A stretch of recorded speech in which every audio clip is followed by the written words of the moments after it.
Kingman asked me to put together a talk about adolescent sleep medicine insights from sleep research. And since I mostly do I entirely do sleep research, you'll see that the emphasis here will be on the research. And I also was a little set back trying to prepare for this by last week's happenings. So I hope this will interest you, and maybe we'll learn a little bit. Oh, I have no conflicts of interest. So I want to start with a review, and I think there's probably a review for all of you of the two-process model, and then what happens during adolescent development, and some of the other important factors during adolescence that impact their sleep, and then may have some impact on what you see in the clinics. So this is a quick review, one slide. Two-process model has been around for decades. And really we talk about process S, which I colloquially talk about as sleep pressure, which builds during wakefulness. And you'll notice it's not a linear build, which is the only reason that residents and fellows and students can pull those all-nighters when they're on duty. If it were a linear function, we would crash very much sooner. It does build across wakefulness, and there are brain mechanisms behind that. But when we sleep on a normal night, we dissipate that sleep pressure and we recover from all that's happened in our brains during the daytime. So it's a natural process that waxes and wanes as we are awake and asleep. Process C is another part of the system which oscillates in a circadian pattern. So these two, when they're aligned properly, really support us to be awake all day long and to be asleep during the night. So let's first look at the circadian timing system, and just a quick reminder of how we measure the circadian timing system, because this will come up when we talk about what happens during adolescent development. So one of the simplest measures is phase preference or chronotype. So there are questionnaires around asking assortment of questions that get to the issue of when is your preferred time to be awake, asleep, active, inactive, and so forth. And those have been around, I don't know, for a long, long time. This is what we call morningness and eveningness.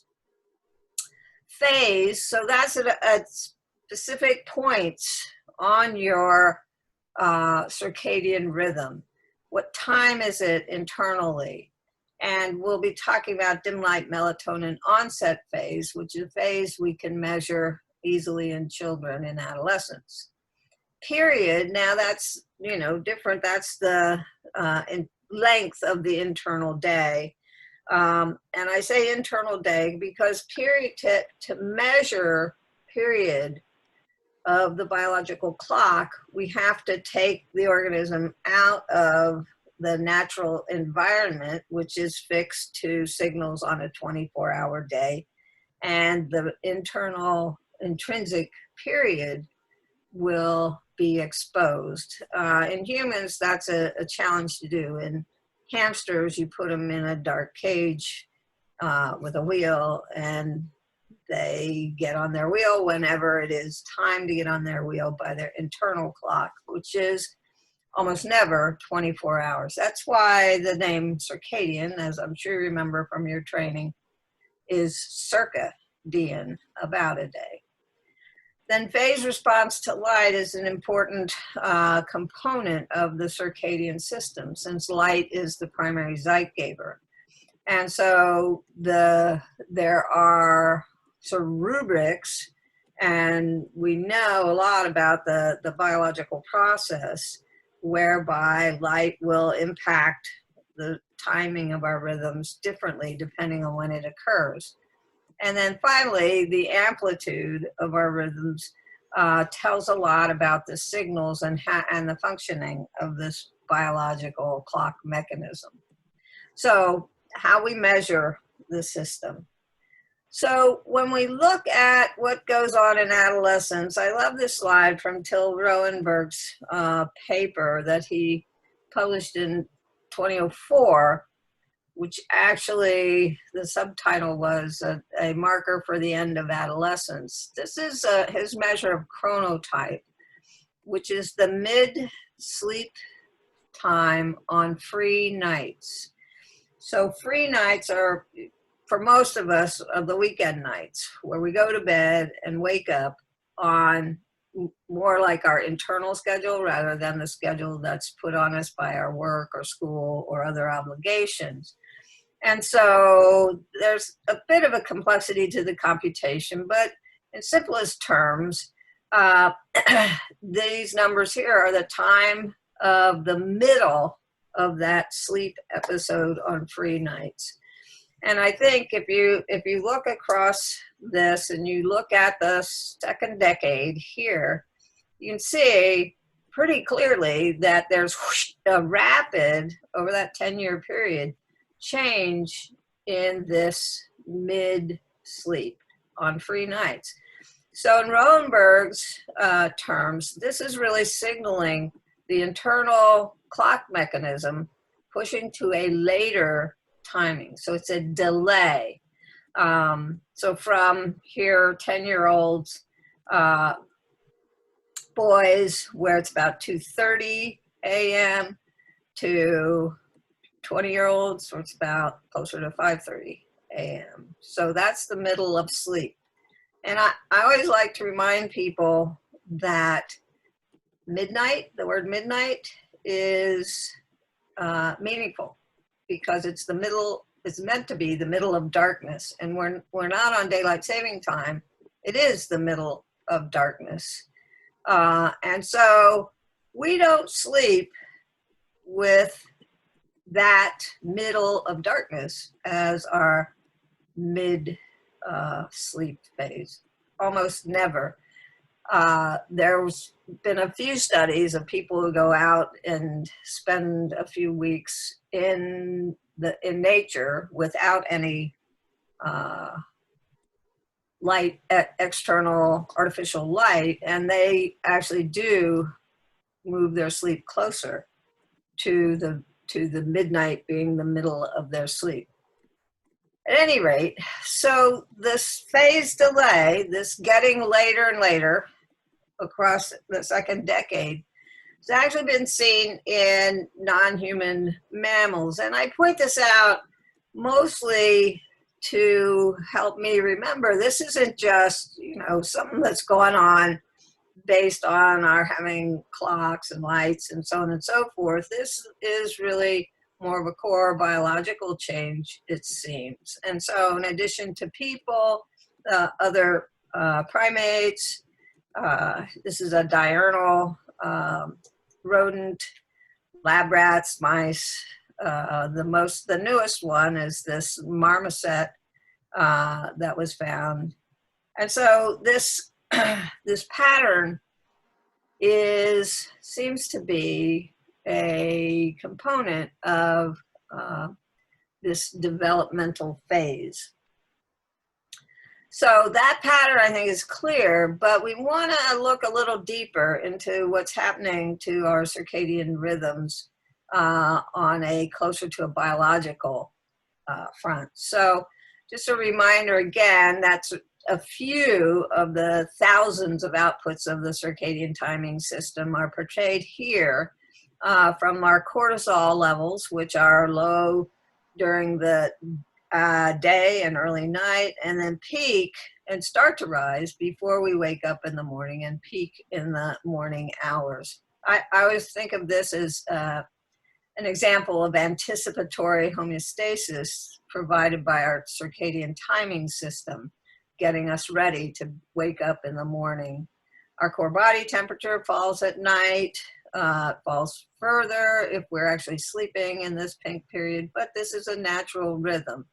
And then the marker that we use most commonly is melatonin, which is almost a square wave, rising in the evening, high during the night, and then falling in the morning. Even if you're in especially if you're in continuous darkness, since the production melatonin is suppressed by bright light. So this is a very predictable, easily measured rhythm. So here's just a diagram of that rhythm. So you can see rising, and the measure we use is the onset of the production of melatonin. So dim light melatonin onset phase, or DILMO. And one of the things to keep in mind, this is what we see in older adolescents and adults, is about a 2-hour difference between when we typically fall asleep and the onset of our melatonin production. And so some people talk about that as the opening the window or the gate for sleep each night. So when this melatonin rise begins, that's a signal that our circadian clock is favoring sleep. It's not actually a sleep producing chemical. It's a sleep favoring part of our circadian timing system. So when we look at across adolescent development, and I know some of you are not on the pediatric side of things, so just a quick point on Tanner stage. So one is prepubertal, and it's based on secondary sexual characteristics that a physician or medical professional will examine in the child. So one, prepubertal, childlike, and by stage 5, really post-pubertal and adult-like in these secondary sexual characteristics. And so this just shows, looking at this onset time of the melatonin production in adolescents who were all kept for 2 weeks in the same light-dark conditions. So this isn't driven by their schedules, but you can see a pattern of a delay in this timing across this maturational phase. We also see a similar pattern with the offset time of melatonin as a function of puberty. So it's like the whole clock just shifts to later timing across the course of puberty.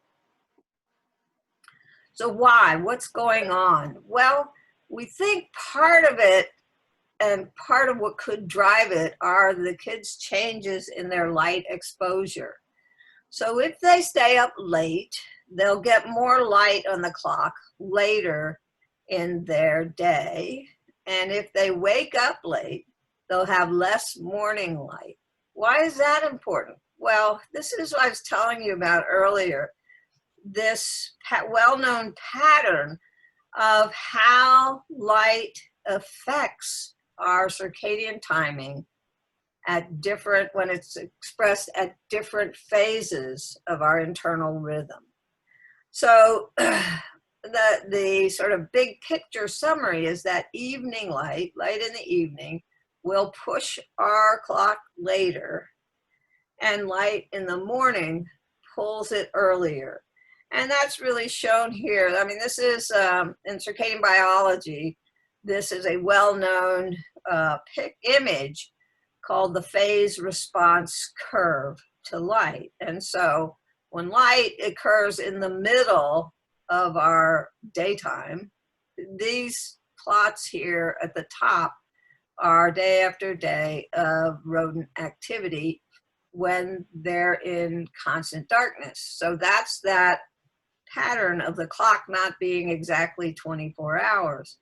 When the light pulse hits at a clock expected time, i.e. during the subjective day, it doesn't push the clock later or pull it earlier. But as the light moves into the evening and into the night, it makes a bigger and bigger delay in the phase, as you can see in these plots.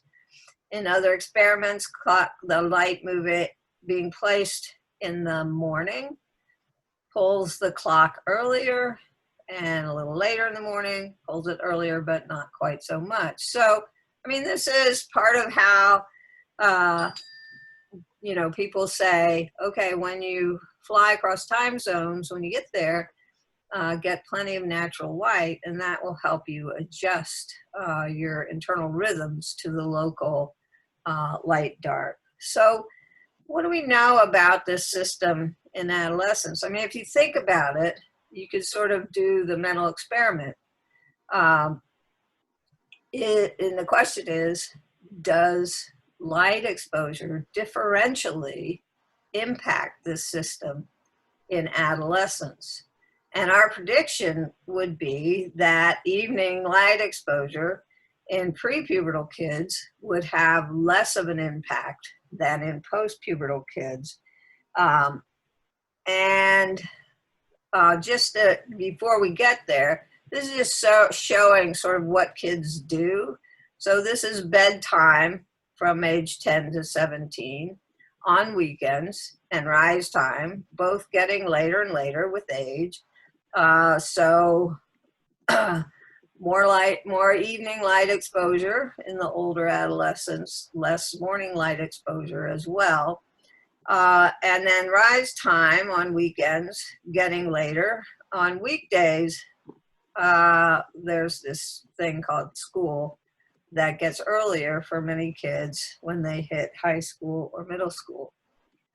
So when we look at this phase response curve, here we see one of those experiments in non-human mammals. This is a cute little mouse, lab mouse. And here you can see, this is the juvenile mouse, the dark diamonds, and the adult mouse in the squares. And this is the PRC. So hopefully you have the mental image of PRC from the previous slide. But these are when light is put on the system.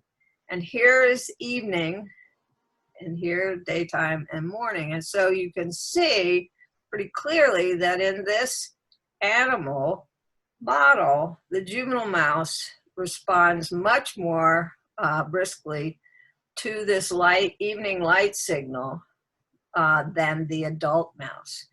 So that would be, you know, a signal that something's going on in the biological clock that's pushing the system later. There's a little bit of evidence from studies in human adolescents that actually, rather than showing this pattern, shows the morning pattern being less effective in the postpubertal adolescents in pulling the clock earlier than in the prepubertal adolescents. So what else could be going on? Well, another prediction you might make is that if that internal day length of the clock is longer and the 24-hour light signals are always working against a lengthened internal day, then that's going to be kind of a drag on the system, you may think of it. And so the prediction would be that the older adolescents have a longer internal clock period, day length, than the younger adolescents. So is the internal day length longer? And so we did some studies to look at this. These are, I think I mentioned, these are very challenging studies to do in humans, and especially in kids. They involve bringing the youngsters into the lab. Our first 5 years of doing this, kids were in the lab for about 3 weeks. They lived together at a time in constant dim light. So the light level was never above 20 lux, which is, well, it's even less than the romantic restaurants people used to be able to go into before COVID. But so they lived in these conditions, but the other thing that changed, so the light wasn't really affecting the clock.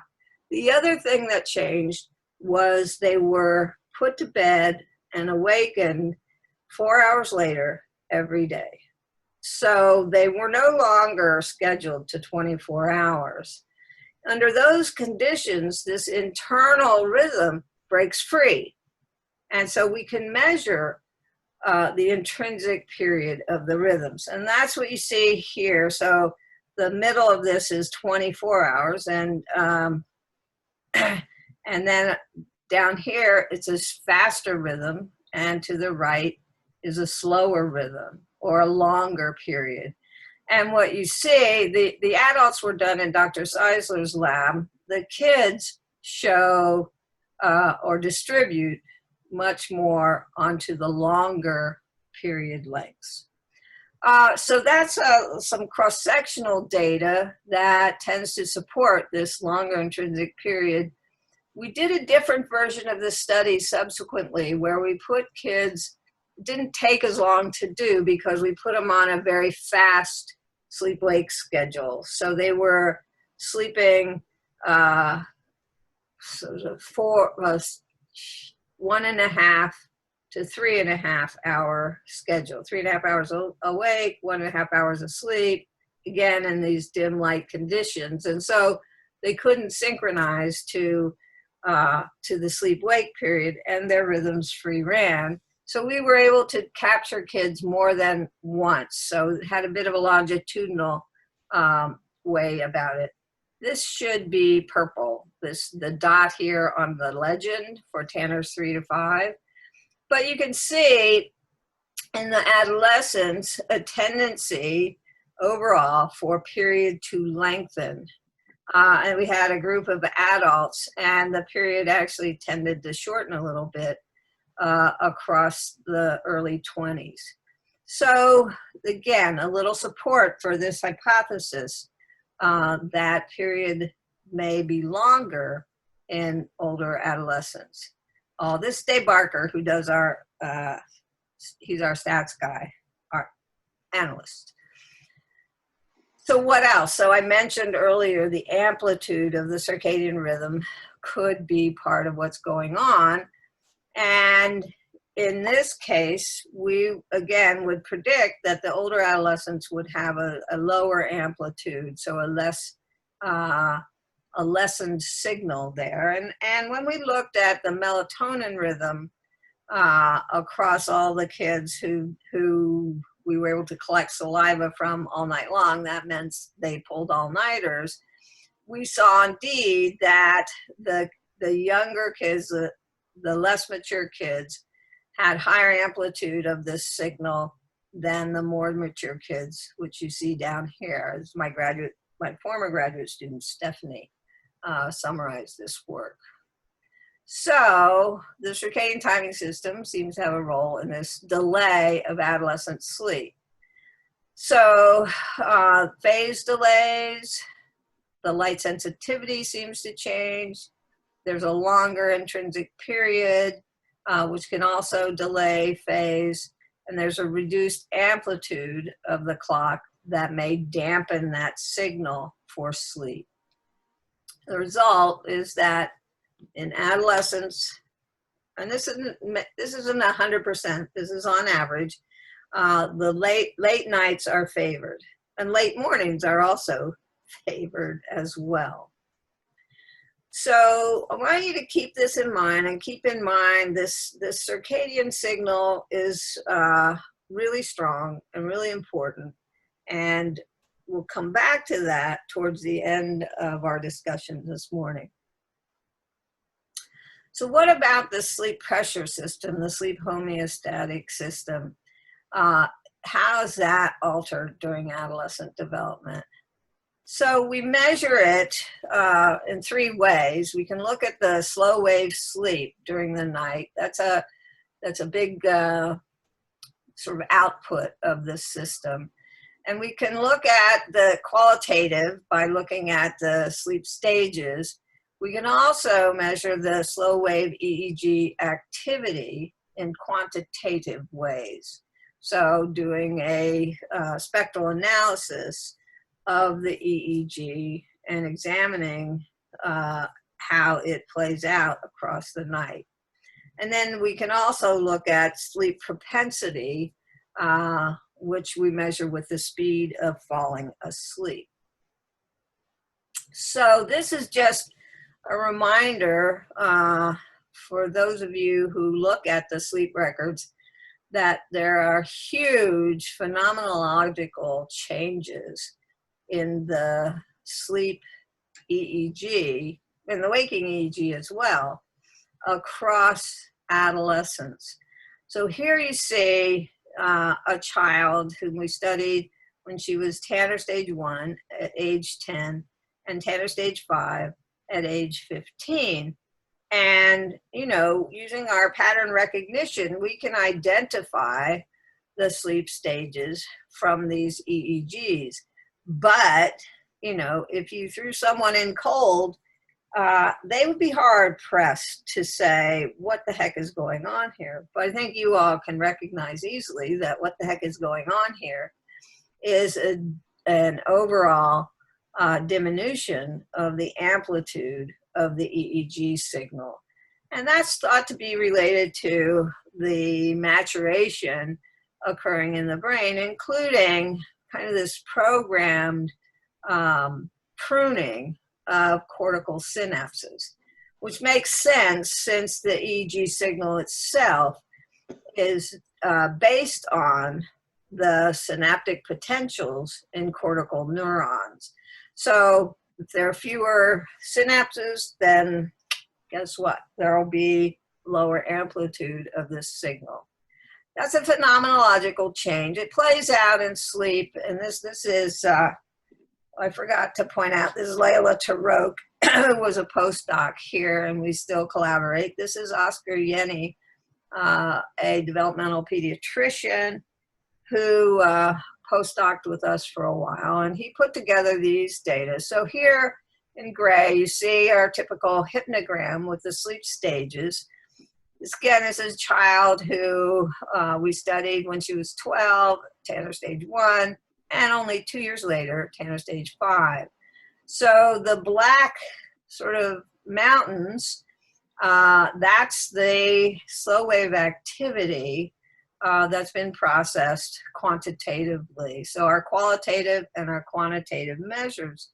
And I think it's easy to see, nobody needs, you know, rocket scientists to help see that the amount of slow wave activity early in the night is dramatically reduced in Tanner 5 versus Tanner 1. So across those 2 years, we see this enormous difference, both in the sleep staging and in the erosion of these Rocky Mountains across those 2 years and these little tiny bumps we have.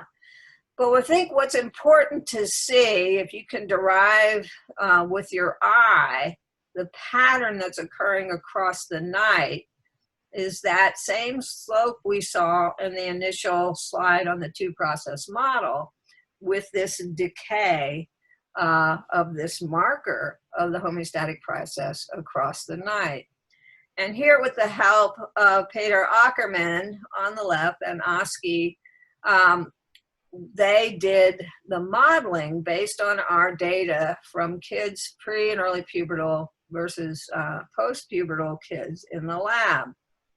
And when they modeled this decay, it really showed no change across that developmental interval. What that tells me is the recovery process is the same. On the other hand, what does seem to be greatly changed is how fast sleep pressure builds up across the waking day. So it builds up more slowly in the older adolescent.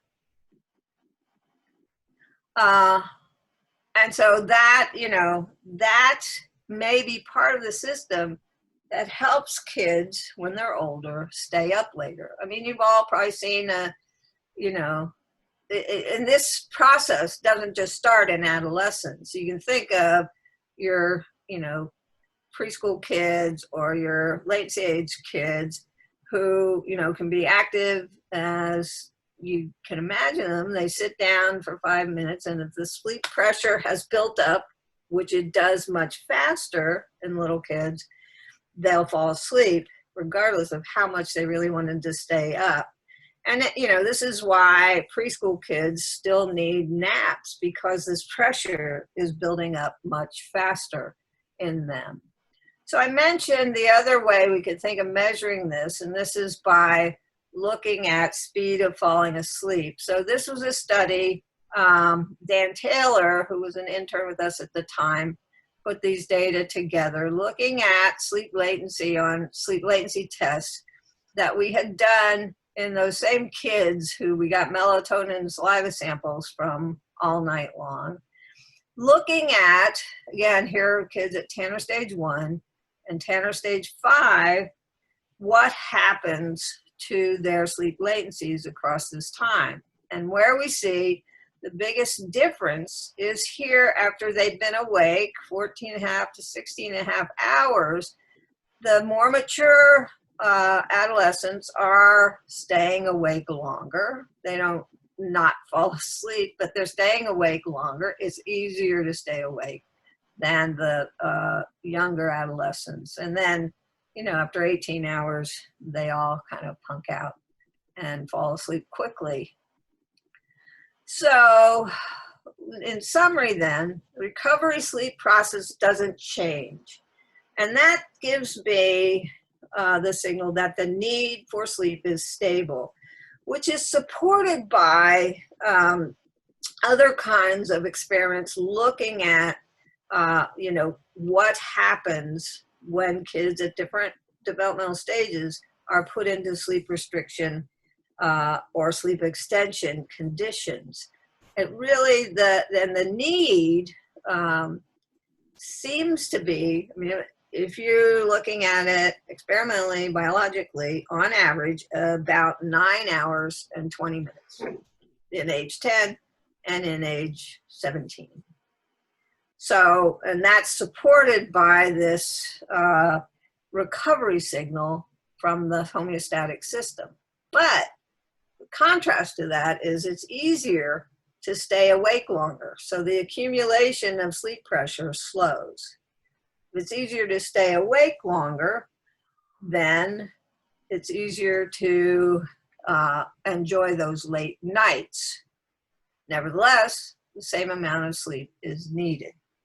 Mary, there's a question about whether the collection of the EEG was a regular montage or was it any particular thing. It looked like it was just a regular montage, but then it was the processing of the right. So those data were almost always from central EEG, C3 or C4, and then when you run the spectral analysis on them, that's where you see those mountains are all the power in the slow activity. So in those analyses, slow activity was from 0.5 to 4 cycles per second. So the slow end of the spectrum.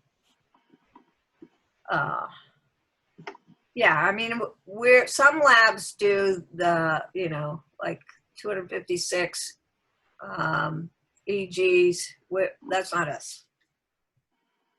We're getting more, but that's not us. So just, here's an image sort of summarizing these things. So if this is our prepubertal adolescent, so we see, the circadian timing system and the homeostatic drive, and DILMO, which we measure. And what we see, that if you look at the dotted lines, that's more like the changes in the timing of the circadian system, which you see in the later DILMO as well, and in the rise of the sleep pressure having slowed. So both processes favor that delay, the timing of sleep, that we see. Well, that's not all. Of course, we all know lots of other things go on during adolescent development. There's the establishment of autonomy. Some kids have jobs. Lots of kids have sports. They're doing substances. They complain about their homework, and some even do it. I don't know if vaping is affecting this, but that seems to be modish. Screen time at night may have an impact on this, and the older kids have more access, although that's also changing. And the availability of social networking at night. You know, I think back to my childhood, that just wasn't a thing. So maybe my generation wasn't quite as delayed back in the day from these psychosocial factors. My parents said no calls on we had 2 telephones, one in their bedroom, one in the kitchen, no calls in or out after 9 p.m. So our social networking had an early bedtime. And people talk about romance. I mean, so the psychological impact of new loves or lost loves at that age is pretty dramatic. And of course, then it leads to more social networking over these new romances or the breakdowns of romance. And, you know, everybody listening has 50 more things they could talk about that have an impact on kids' sleep. One I want to spend a little bit more time on, though, is the school schedule, because that has a major impact, which principally reduces the amount of sleep for the older teenagers. So when school start time is early, and there's been some change, it's a public health issue going into COVID-19, but the adolescents, and this was mostly middle school to high school age kids, the school start time is much earlier than for the little ones. And for the little ones, you know, it doesn't matter as much because they naturally get up early. And so they need preschool daycare sometimes. But when school starts early, in light of this delay in the natural timing of sleep, kids were getting too little sleep. They wake up at the wrong time. We'll talk a little bit more about that. They're sleepy in the classroom, particularly in the morning. They experience this thing we call social jet lag. And so this, again, is a major public health concern. We've got other ones that are sort of wiping out this school start time. But even last year, the state of California passed a bill that called for no school to start for middle school and high school kids no earlier than 8:30 in the morning, which that's a big state with a lot of schools, and there's a lot of controversy around this issue. So this, with Stephanie, we sort of imaged this whole process as this perfect storm model, we call it. So we have our biological pressures and these psychosocial phenomena sort of feeding one another to delay the timing of sleep. So here's sleep in our pre-adolescents, sleep in our post-pubertal kids. And you can see they're going to bed later because of these phenomena. The school start time is pulling rise time earlier. So sleep is too little and at the wrong time. So what are the implications for some of these conditions that you may encounter in your young patients? Well, in terms of narcolepsy, I think what gave us a lot of insight about things and a lot of caution for the pediatricians in sleep clinics was this study that performed MSLTs, and I'm going to assume everybody in this audience knows the MSLT, in high school students. So these were 10th graders who, actually in 9th grade, school started at 8:25, but when they went to 10th grade, school started at 7:20. And we put actigraphs on them, and they were on average sleeping about 7 hours a night on school nights. If you remember, I mentioned 9.25 hours about as the sleep need in this age range. And so they're accumulating a significant sleep deficit. And so here's what we saw on the MSLTs. Very, very short at the first MSLT. So the kids, we were getting them up in the lab on their usual schedule. So 8:30 would have been first period, or maybe even second period. But, and this is on average, they're falling asleep in about 5 minutes. Some of them in about 1 minute. Got a little better across the day, but still not where you really want to see an alert, engaged, active brain in the classroom. But the more striking piece of this was that about half of them showed REM onsets in these MSLT, particularly in that first test of the day. So, you know, on that first test, about a third of kids had a REM onset, and then sprinkled across the rest of the testing day. So, I mean, you see a sleep latency like this combined with REM onsets, and what do you think? You think narcolepsy. But it turns out when we look, so remember, we're measuring a lot of things in these kids, including their dim light melatonin onset phase. So it turns out when we looked at DILMO, the time of DILMO, and the kids who expressed these REM onsets versus those who didn't, we saw that these kids were more phase delayed. So if you think about the whole 24 hours, that means that when they were getting up, you know, for their 7:20 school start time, they were actually waking up not just before their natural sleep would have ended because of sleep pressure in the sleep homeostatic system, but they were waking up at a circadian phase that actually favors REM sleep. So REM sleep is controlled in part by circadian rhythms, and the highest REM pressure occurs in the morning, early morning hours. So when we push that towards the end of the night, when we push that phase later, but we get the kids up earlier, they're going to express this pattern, or they're going to be likely to.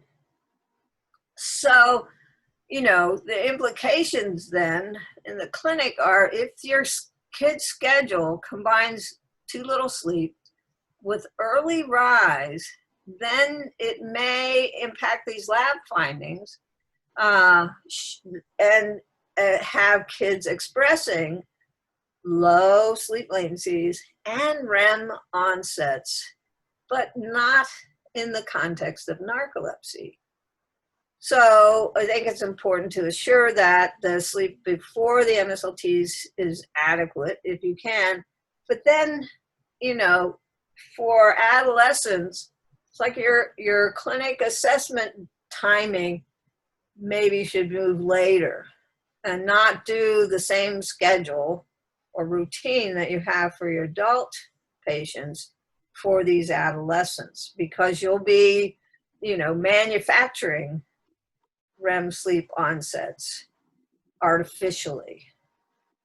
So keep that in mind and think about, you know, and that's where getting a sense of this mid-sleep on free nights and how their sleep is shifting from weekdays to weekends. So their weekend schedule may be more aligned with when you should be measuring them in the clinic. if you don't want to sort of, pull these things out of the woodwork. So you want to be careful about circadian alignment and this sort of societally shortened sleep before the studies. Insomnia. So here again, the circadian system comes into play. So remember, the phase is delaying across adolescence, and this melatonin onset time is signaling the opening, the window that makes it, that favors falling asleep. So if the window isn't opening until 10 or 11 o'clock, but a kid is trying to fall asleep, going to bed, I need to go to bed, at 10 because I have to get up at 5 to get ready and get dressed and catch the bus and get to school for 7. Well, they're going to struggle to fall asleep, even with all the sleep pressure that they build up. So that could be some of what happens. And then we also, this social jet lag, which I didn't talk much about, but that's this variable sleep timing. So the adolescent's biology is to sleep on a Hawaii time frame, but then the school day, 5 days a week, has them sleeping on a Chicago schedule. Then they're effectively being forced into this jet lag situation by the school start time. And you see it, this is a 13-year-old sixth grader wearing her actigraph. And, so here's more of her natural schedule on her, on free nights. Here's her school days. Gets up at 6 every morning. But, struggles. Here's Sunday night, not really falling asleep, struggling to fall asleep because of the living on her natural schedule on the weekend. And then, succumbing to the sleep pressure that's built up. But then, later in the week, still struggling to fall asleep because she's living, her brain is in Hawaii, but her body is in Chicago. So we talk about excessive daytime sleepiness and attention problems. So, brings up this question of how much sleep is enough. And there are individual differences. And so if you look at the guidelines from the National Sleep Foundation or the American Academy of Sleep Medicine, you'll see they build a 2 to 4 hour buffer zone around the recommendations for amount of sleep.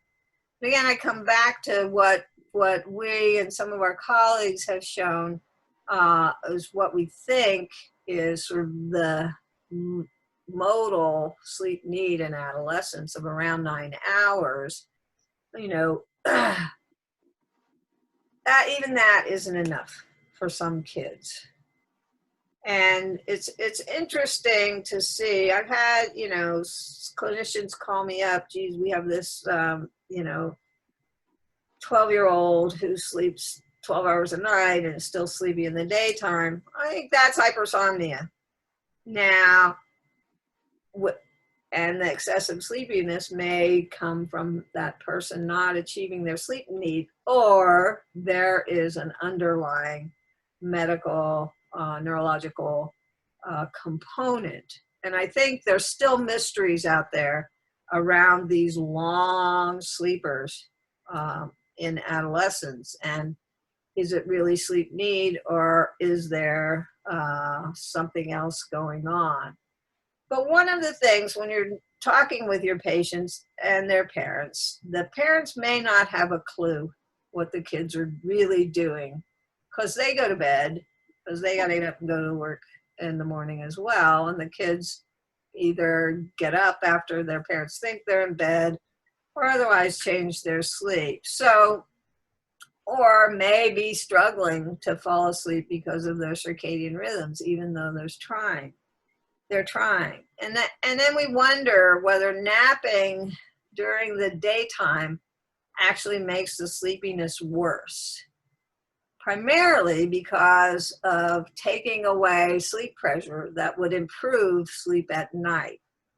It's the same thing in your insomnia patients. You don't want them napping in the day because they won't be able to sleep at night. Well, in your adolescent patients, if they nap, after school, and then they're not able to fall asleep even, as late as they might have. So they stay up later and get less sleep at night, and the nap doesn't really compensate for a lot of that.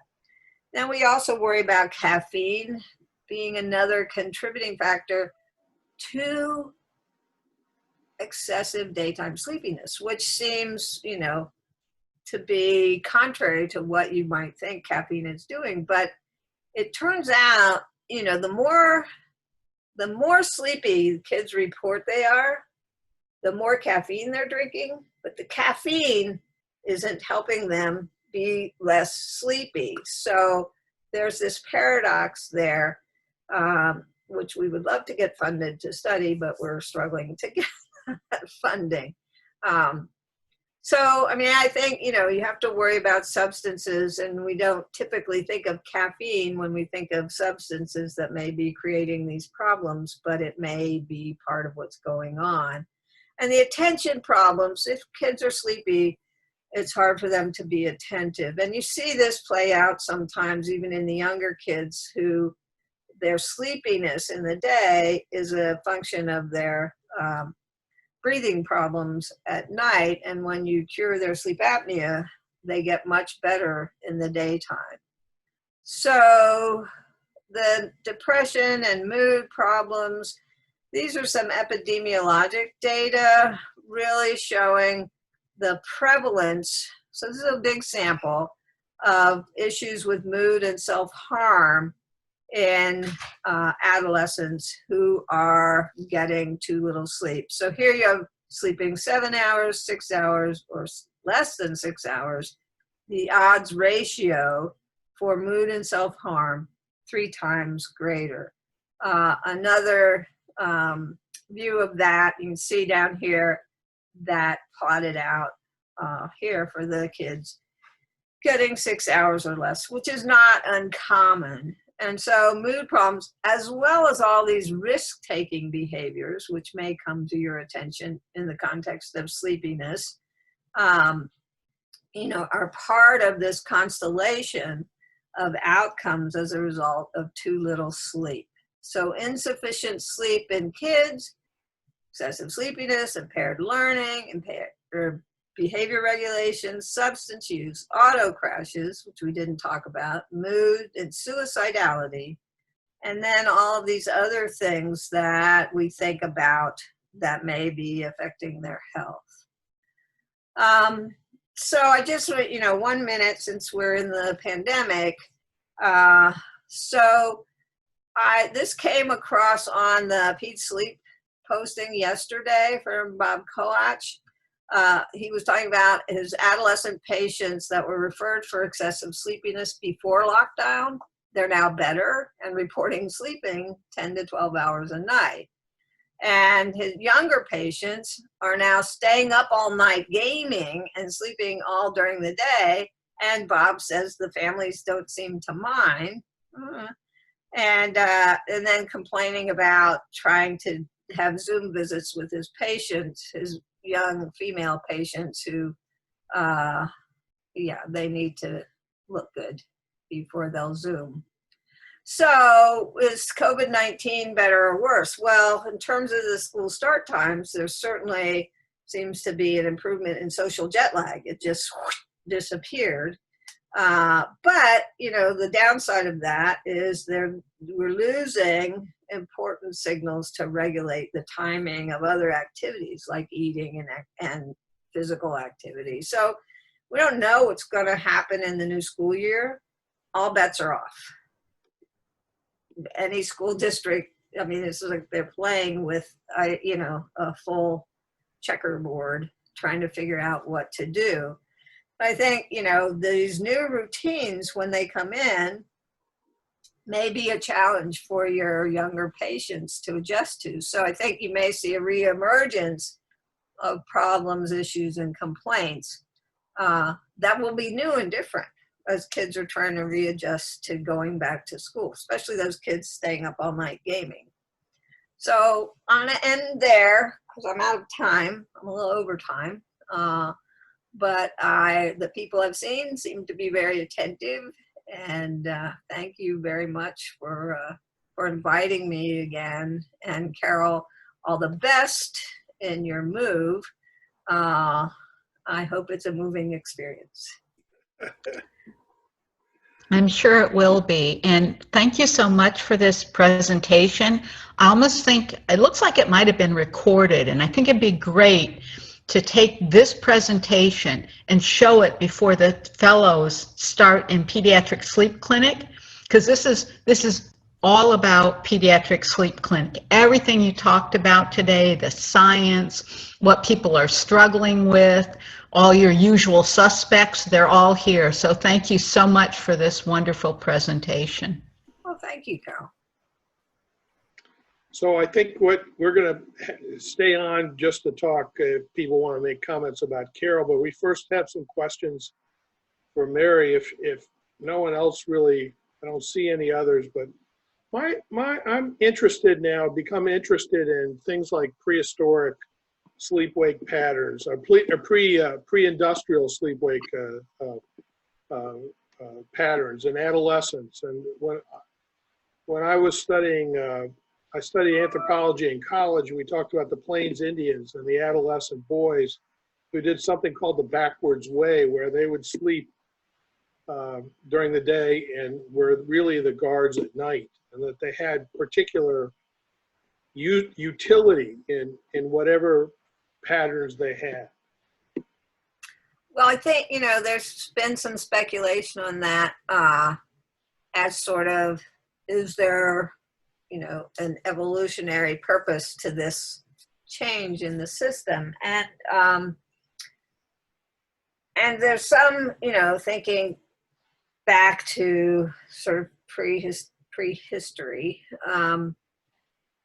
that this put adolescents, gave them a different temporal niche to be in to help support the small communities that they live in, just as you say. And so if, if the elders are more likely to be awake and about and be the sentinels in the morning, than to have the adolescents take that role as part of what they're doing in the evening and at night. So to be alert and awake and comfortable that way. And I think, there's some sense to that. You can also think, well, and we see that even in modern times, the mating and assortment that can occur with people living in different and comfortable living in different temporal niches of the day. So if adolescents are pushing later and the grown-ups are earlier, then, they can go meet and mate and so forth, unencumbered by adult oversight.